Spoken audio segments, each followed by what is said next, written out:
YouTube? G4 here once again, back with another video for you guys, and today's topic is going to be on X-Men Apocalypse. I just want to talk to you guys about this movie, and you guys know I'm late on this shit. You know why I'm late doing this. Like I said, I always want to give people enough time to go see the movie, because I'm not going to do two of these videos. I'm not doing a spoiler one and a spoiler free one. Yo, you a subscriber of mine, you know I'm not doing that shit. We doing one video, so we talking about everything. So that's your spoiler warning. I'm not doing two of these. But yeah, pretty much the synopsis of this movie is Apocalypse, the very first mutant. He has been in slumber all this time, and he finally awakens in 1983, and he hates the state that the world is in. So pretty much what he's doing is he recruits his 4 horsemen, and he wants to destroy the world and create a new, better one. So that's pretty much the gist of the movie, and we have the X-Men gathering together to stop this nigga. And from right out the gate, do I like this movie or do I hate this movie? Well, it's pretty much both of them. I loved it and I hate it. You know, for you to truly enjoy this movie, my nigga, you can't ask questions. Don't ask questions. Don't look for logic. The moment you think about this movie, you're gonna hate it. For you to truly enjoy it, you gotta turn your brain the fuck off. That's the only way for you to enjoy it. So on that front, as a mindless action movie, I enjoyed it. I thoroughly enjoyed it. But soon as I seen it, as soon as I thought about it after I seen it, that's where the hating comes. The moment I started to think about it, I was like, okay, this movie's some old bullshit. So like I said, it was great and terrible at the same time, So let's talk about Apocalypse. But the way they start off Apocalypse, they show him in the past, and they show him in his body, him transferring bodies with his 4 horsemen protecting him, and you see his people pretty much turn on him. And I didn't like that scene because it wasn't really much of an origin. You didn't really get to see Apocalypse origin story. We already seen him in his body. We didn't get to see how he got his celestial armor. We didn't get to see any of that. He's already Apocalypse at this point, and he's transferring his consciousness into a new, younger body, since his body is old, and that's pretty much where you start us off at. And I felt like that wasn't really much of an origin story. You didn't give us you ain't really show us how he's the first mutant, what he's been through, and how he got to that point. They just pretty much start us off with, he already got his 4 horsemen, he's transferring bodies, he's already Apocalypse. So I didn't really like that first scene too much. I didn't really like how they did Apocalypse origin. But yeah, fast forward to 1983. This movie takes place 10 years after Days of Future Past, and pretty much you see the Xavier Institute, which has Cyclops, Jean Grey, and Nightcrawler,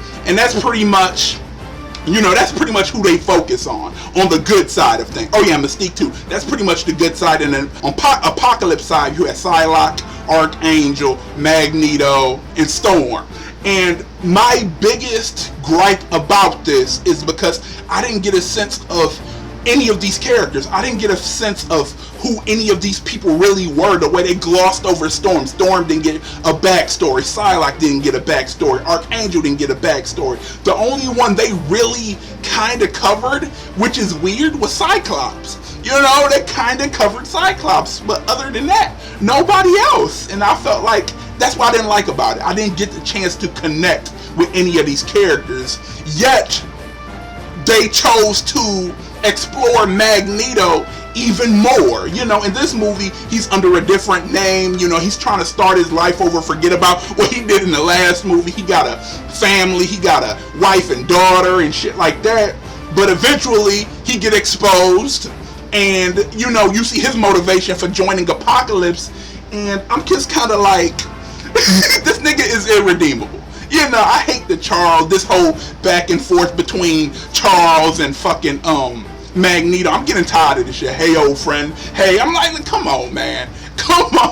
Like, I'm getting tired of this bullshit. But yeah, they explore these characters. Magneto gets all of this character development over all the new characters they introducing.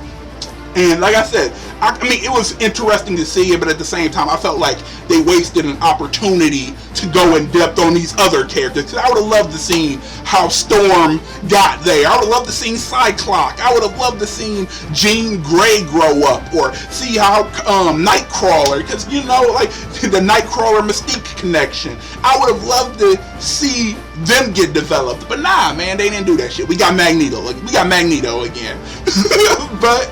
You know, like, in this movie didn't do Apocalypse justice. You know, he pretty much came into this world, recruited 4 niggas. He said, y'all my niggas, and now I'm just gonna destroy the world. You know, he's like, all mutants are my kids, but I don't like this world, so I'm gonna kill all you niggas.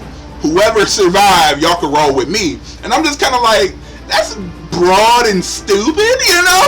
That's broad and stupid, and just seeing. But the thing I did like is seeing him enhance all of his 4 horsemen, seeing all the damage that Magneto can do. Like, Magneto is on some truly Omega mutant like level shit. Like, the shit he was doing was just amazing. Like, the fact that he could almost destroy the world.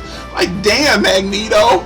Like, that was another thing that was a plot hole, though. It was a great scene seeing Magneto do all this damage, because Magneto did more damage than even Apocalypse did. And just seeing all this damage, like, I'm going on a limb to say that Magneto killed millions of people all over the world. He was tearing all the metal from the earth, destroying all the landmarks, destroying places all over the world, causing trillions of dollars worth of damage, millions of casualties. And you know, halfway through these scenes, you watching this shit, I kind of feel like humans have every right to hate mutants.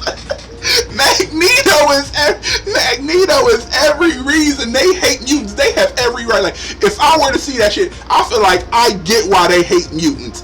Seeing the shit Magneto did, or the people he killed, you know, on behalf of Apocalypse. Apocalypse took all the world's nukes and launched them into space, you know, to get rid of them. Like I said, they caused trillions of dollars worth of damage, millions of casualties. And you know, and like I said, people just ignored the shit. You know, people ignored the shit. You know, Magneto finally turns a new leaf over, you know, when Charles Xavier gives him a good talking to, Mystique give him a good talking to, this nigga changes his mind. And I'm just kind of like, no, this nigga can't be redeemed. Don't do this in the movie. Don't try to redeem him. You can't redeem him. And the fact that they let him walk free at the end. The things I did like, though. The things that I did like how they did Jean Grey, you know, them building toward the Phoenix Saga. I loved that, seeing the essence of it. You see her having nightmares about it. Then you get to see her use that abilities and come to it more.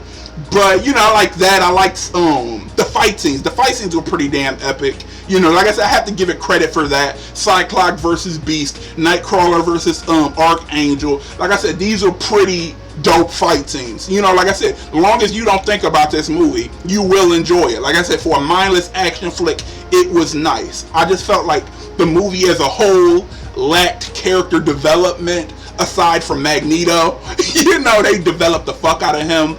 And I feel like they didn't even develop Apocalypse that much. Like, why did he feel this way? My nigga just kind of absorbed information from a TV and decided he was going to kill everybody, and whoever survived. You know, I just felt like there wasn't enough motivation. I didn't see enough motivation to really, you know, feel where Apocalypse was coming from. And I just didn't like the fact that Magneto did all this damage and they just kind of let him go free at the end. After they defeat Apocalypse, you know, after Jean Grey kills him or whatever, they just kind of let him go free. You know, like, Magneto killed millions of people. He caused trillions of dollars worth of damage. And my nigga just wearing a 3-piece suit in the Xavier Institute, just kind of chilling. I'm like, so the government not gonna go after this nigga? like, you know, like, come on, man.